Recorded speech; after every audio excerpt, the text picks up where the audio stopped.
Assalamualaikum warahmatullahi wabarakatuh. Perkenalkan, nama saya Farah Reda dengan NIM 192231098.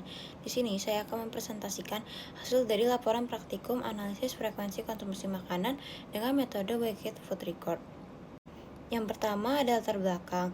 Metode Wicked Food Record atau WFR ini merupakan teknik penilaian konsumsi pangan paling akurat karena seluruh makanan dan minuman ditimbang sebelum dan sesudah dikonsumsi, sehingga menghasilkan data kuantitatif yang rinci dan objektif. Metode ini digunakan untuk mengetahui jumlah serta jenis zat gizi yang dikonsumsi individu maupun kelompok dan berperan penting dalam evaluasi kecukupan gizi serta perancangan intervensi. Meskipun akurat, WFR ini memerlukan waktu, tenaga, dan kedisiplinan tinggi dari responden maupun peneliti. Dalam praktikum ini, metode WFR diterapkan pada responden individu dan kelompok untuk memahami penerapan, kelebihan, serta keterbatasan dalam penilaian konsumsi pangan. Selanjutnya ada rumusan masalah dan tujuan. Rumusan masalah yang pertama adalah bagaimana penerapan metode WFR ini pada responden individu dan kelompok. Yang kedua, bagaimana hasil analisis kandungan energi dan zat gizi dari data WFR dibandingkan dengan AKG. Yang ketiga, apa kelebihan dan keterbatasan metode WFR dalam penilaian konsumsi pangan. Untuk tujuannya yaitu untuk memahami prinsip dan penerapan metode WFR dalam penilaian konsumsi pangan. Yang kedua, melatih keterampilan pencatatan konsumsi pangan individu dan kelompok. Yang ketiga, menganalisis hasil asupan energi dan zat gizi serta membandingkan dengan AKG Indonesia. Yang keempat, mengidentifikasi kelebihan dan keterbatasan dari metode WFR. Selanjutnya adalah biodata dari responden individu. Inisial responden adalah IBA, jenis kelamin perempuan dengan usia 21 tahun, berat badan 43 kg, tinggi badan 148 cm. Dan untuk pelaksanaan ini dilakukan selama 3 hari, yaitu pada hari Rabu 15 Oktober 2025, yang hari kedua Jumat 17 Oktober 2025, dan hari ketiga Minggu 19 Oktober 2025. Selanjutnya ini adalah tabel dari hasil food record untuk individu di hari pertama. Dan ini untuk tabel hasil food record di hari kedua. Dan selanjutnya adalah tabel untuk hasil food record di hari terakhir, di hari ketiga. Jadi untuk total rata-rata perharinya di energi adalah 1150 dan proteinnya 46,8 gram, lemaknya 41,8 gram, karbohidratnya 159,1 gram, gulanya 13,7 gram, zinknya 6,2 mg, vitamin A 87 mg, vitamin C 54,6 mg, besinya 7,7 mg, natrium 281,6 mg, dan kalsiumnya 242,4 mg. Selanjutnya untuk analisis asupan zat gizi makro dan mikro individu tersebut, baik dari zat gizi makro dan mikro masih tergolong kurang di semua kandungan zat gizi.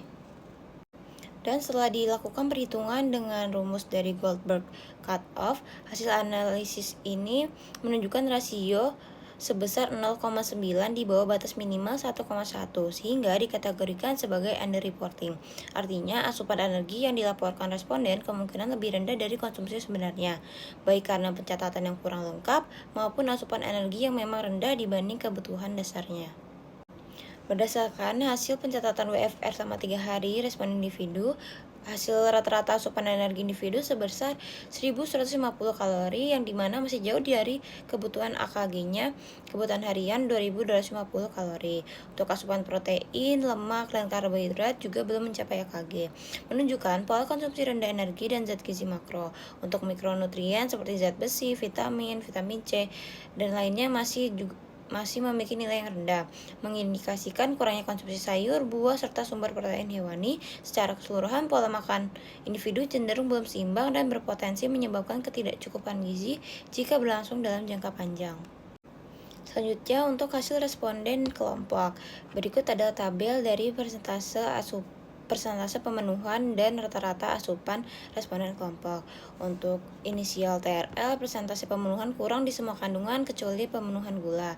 Untuk responden CGTL, persentase pemenuhan kurang di semua kandungan kecuali di pemenuhan zat besi cukup dan vitamin A-nya berlebih. Untuk responden FAS, persentase pemenuhan kurang di semua kandungan juga. Dan untuk responden SM dan FNA, persentase pemenuhan kurang di semua kandungan. Selanjutnya untuk responden inisial PKR, persentase pemenuhan kurang di semua kandungan juga, kecuali di pemenuhan protein dan zinc cukup. Lalu untuk vitamin C-nya berlebih. Untuk responden inisial FGM, persentase pemenuhan kurang di semua kandungan. Lalu untuk IBA juga persentase pemenuhan kurang di semua kandungan. Dan begitu juga dengan responden LQ dan RA juga persentase pemenuhan kurang di semua kandungan. Lalu untuk responden FI dan LDR, persentase pemenuhan kurang di semua kandungan. Untuk responden NAF, persentase pemenuhan kurang di semua kandungan kecuali pemenuhan natrium cukup. Untuk responden BHF, persentase pemenuhan kurang di semua kandungan kecuali pemenuhan protein, gula, vitamin A-nya cukup, dan zat besinya berlebih. Untuk responden MWU, persentase pemenuhan cukup di kandungan energi, lemak, dan zinc. Lalu untuk inisial BBK juga persentase pemenuhannya kurang di semua kandungan. Selanjutnya untuk rata-rata asupan harian kelompok, untuk energi mencapai 1058 kalori dan protein 45,7 gram, lemak 35,1 gram, karbohidrat 133,1 gram, gula 14,4 gram, zinc 4 gram, vitamin A 299 mg, vitamin C 37,3 mg, besi 9,9 mg, natrium 682,6 mg, dan kalsiumnya 214 mg. Selanjutnya untuk analisis asupan zat gizi makro dan mikro dari responden kelompok. Jika dilihat dari zat gizi makro, pemenuhan juga masih kurang. Begitu juga dengan pemenuhan di zat gizi mikro dari besi, zinc, kalsium, natrium, vitamin A, dan vitamin C-nya juga masih kurang. Hasil analisis kelompok menunjukkan rata-rata asupan energi sebesar 1058 kilokalori dengan protein 45,7 gram, lemak 35,1 gram, dan karbohidrat 133,1 gram. Seluruhnya itu masih di bawah AKG. Pola ini menggambarkan konsumsi makanan yang rendah energi dan dominan karbohidrat sederhana. Untuk zat gizi mikro, rata-rata asupan zat besi 9,9 mg, vitamin A 299, dan kalsium 214 mg. Juga belum mencukupi kebutuhan harian. Kondisi ini menunjukkan bahwa pola konsumsi kelompok masih belum memenuhi prinsip gizi seimbang, terutama kurangnya variasi makanan, sumber vitamin dan mineral penting seperti sayur, buah, dan produk hewani. Kesimpulannya, hasil praktikum metode WFR ini menunjukkan bahwa asupan energi dan zat gizi pada individu maupun kelompok masih di bawah KG. Rata-rata energi individu 1150 kalori dan kelompok 1058 kalori. Menandakan pola konsumsi rendah energi, karbohidrat, dan lemak dengan protein relatif lebih baik. Asupan mikronutrien seperti zat besi, vitamin A, kalsium, dan vitamin C juga masih kurang. Selain itu hasil Goldberg Cutoff juga menunjukkan adanya indikasi underreporting pada responden individu. Untuk sarannya, diperlukan peningkatan variasi dan kualitas konsumsi makanan, terutama dari sumber karbohidrat kompleks, sayur, buah, serta protein hewani dan nabati.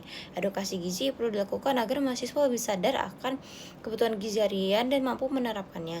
Ketelitian dalam pencatatan metode WFR juga perlu ditingkatkan agar data lebih akurat dan representatif. Sekian, terima kasih. Wassalamualaikum warahmatullahi wabarakatuh.